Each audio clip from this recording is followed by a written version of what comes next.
Afinal, Endrick Felipe Moreira de Souza realmente é um fenômeno? Meu nome é Diogo Borrum, também conhecido como um Colorado Paulista, e hoje falaremos sobre essa joia brasileira. Para você que não conhece, para você que nunca ouviu falar, Endrick Felipe Moreira de Souza é um jogador muito jovem que surgiu na base do Palmeiras e ganhou muito destaque mundialmente falando. Ele fez uma baita trajetória no clube paulista, aqui no Brasil, e logo foi vendido para o time do Real Madrid. O Real Madrid, com poucos jogos, com poucas aparições, o Real Madrid falou, não, quanto que vocês querem pelo Endrick? Foi lá e pagaram o Endrick, esperaram ele ter 18 anos e recebeu o jogador em Madrid. Teve aquela passagem meio conturbada no Real Madrid. Ele teve algumas chances com o Carlo Ancelotti, na época que o italiano era técnico do time do Real Madrid. Fez alguns gols importantes, inclusive, algumas participações em gols também, como assistências e por aí vai. Se destacou no momento que teve oportunidades. Porém, o Carlo Ancelotti foi para a seleção brasileira, saiu do Real Madrid, e quem foi contratado para assumir como treinador do Real Madrid foi o Xabi Alonso. Xabi Alonso, aquele mesmo que se destacou como volante, né? Jogou no Liverpool, jogou no próprio Real Madrid, jogou no Bayern de Munique e depois se aposentou e virou treinador. Teve uma grande trajetória, uma belíssima trajetória no Bayer Leverkusen e logo após ganhou a oportunidade de ser treinador do Real Madrid. Tinha um método contestável de gerir ali o grupo, o Xabi Alonso, mas não é sobre isso que vamos falar agora. Eu só estou dando esse contexto porque vocês vão me entender. Com essa dificuldade em fazer gestão de elenco e por aí vai, o Xabi Alonso acabou escanteando praticamente o Endrick, dando pouquíssimas oportunidades. Uma ou duas, dá para contar nos dedos a quantidade que o Xabi Alonso chamou o Endrick para compor ali o jogo, né? Entrar no segundo tempo. Ser titular, esquece. É claro que a gente vai entrar sim naquele detalhe que o Endrick teve uma lesão e isso acabou atrapalhando ele também, porque quando ele teve a lesão e ele poderia ter as oportunidades com o Xabi Alonso, apareceu o Gonzalo Garcia no Real Madrid. Sendo assim, o Xabi Alonso falou, o Gonzalo Garcia está entregando, a prioridade na hierarquia vai ser o Gonzalo Garcia agora. Nisso, o Endrick ficou sem oportunidades. Foi ficando. E aí, tomou a decisão, né? Ele e o Real Madrid, em conjunto, tomaram a decisão de buscar um empréstimo para ter mais minutagem de jogos. E aí ele foi emprestado para o time francês, que é o Lyon, ou também conhecido como Olympique Lyonnais. Tá? O empréstimo que está funcionando super bem, tá? Eu acredito que, de cabeça aqui, eu lembro que de 6 partidas, se eu não me engano, 5 ou 6 partidas, se eu não me engano, gente, eu não tenho o dever de saber de tudo que acontece no futebol, tá? Mas o pouco que eu sei aqui, eu quero trazer para vocês. O Endrick teve 6 ou 5 partidas que ele fez pelo Lyon. Dessas 6 ou 5 partidas, acredito que ele marcou em 3 ou 4. E muita coisa. Em um dos jogos ele fez 3 gols.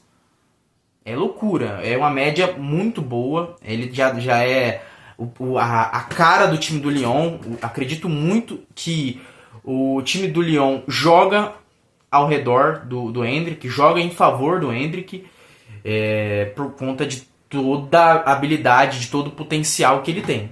E eu acredito sim que o Endrick tem todas as ferramentas para ser um grande jogador no futebol mundial. Não sei se ele vai ser um novo fenômeno, é muito difícil, dado o contexto atual do nosso futebol brasileiro falando, porque para ele ser um fenômeno ele precisaria se destacar tanto na seleção quanto no time dele. No time dele ele já tem certo destaque, mas ele precisaria comprovar na seleção brasileira também. E em todas as oportunidades que ele teve na seleção brasileira, ele foi bem. Fez gol decisivo contra a Espanha, fez outros gols importantes que eu não vou me lembrar aqui de cabeça também, e por aí vai. Mas assim, o fenômeno ele ganhou uma Copa do Mundo. Então, para o Endrick ser considerado um fenômeno, ele precisaria ganhar uma Copa do Mundo. O que eu acho muito difícil, infelizmente. Muito difícil. Mas eu acredito que o Ancelotti deve convocar o Endrick para pelo menos compor o grupo ali na seleção brasileira na Copa desse ano. No mínimo. No mínimo. Porque é um cara que tá em falta, as habilidades que ele tem não se acham por aí em todos os lugares. Acho que ele pode ser peça fundamental ali de repente para um segundo tempo. O Brasil não conseguiu encontrar o jogo para fazer um gol no primeiro tempo. Coloca o Endrick. O Endrick tem uma boa finalização, uma boa movimentação.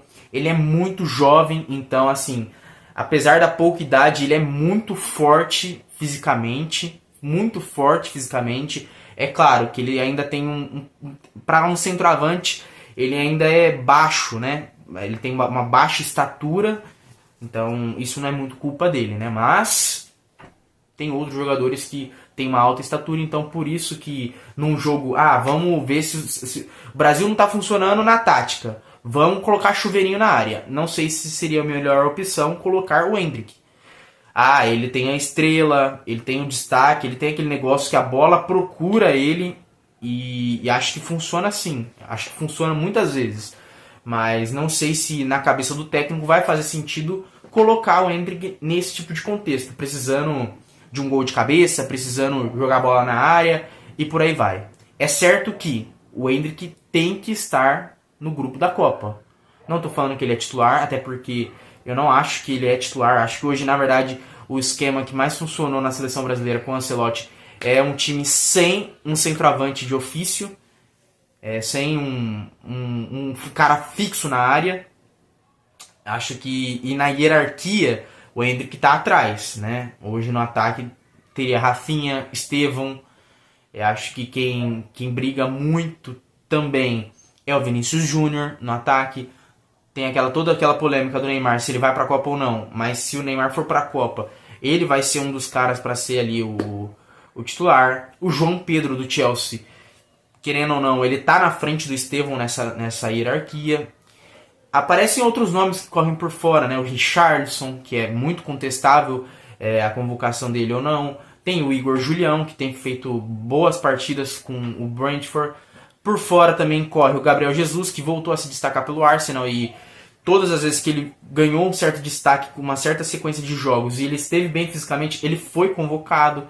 Então tem muitos nomes por ataque, muitos nomes, mas todos nota 6 ou 7. Acredito que se o Endrick continuar nessa linha de fazendo, vamos pegar uma média aqui por cima.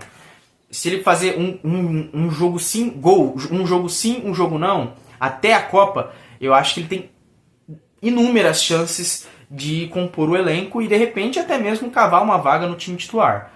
Mas ele tem alguns defeitos sim, porque ele é muito jovem e é normal, ele tem que amadurecer muita coisa.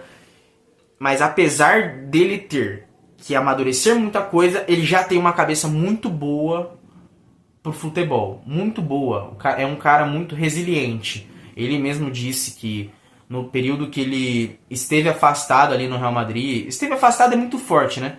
Mas no momento que ele estava no banco sem ser utilizado, ele muitas vezes, se fosse outro jogador, ele poderia ter morrido, né, pro futebol. Porque muitas vezes isso acaba com um profissional. Quantas vezes isso aconteceu, né? Mas o Endrick não. No momento que ele ficou no banco, não estava sendo utilizado, algumas vezes nem relacionado pros jogos ele acabou... Cara, vamos fazer assim, eu tô no melhor time do mundo, que é o Real Madrid.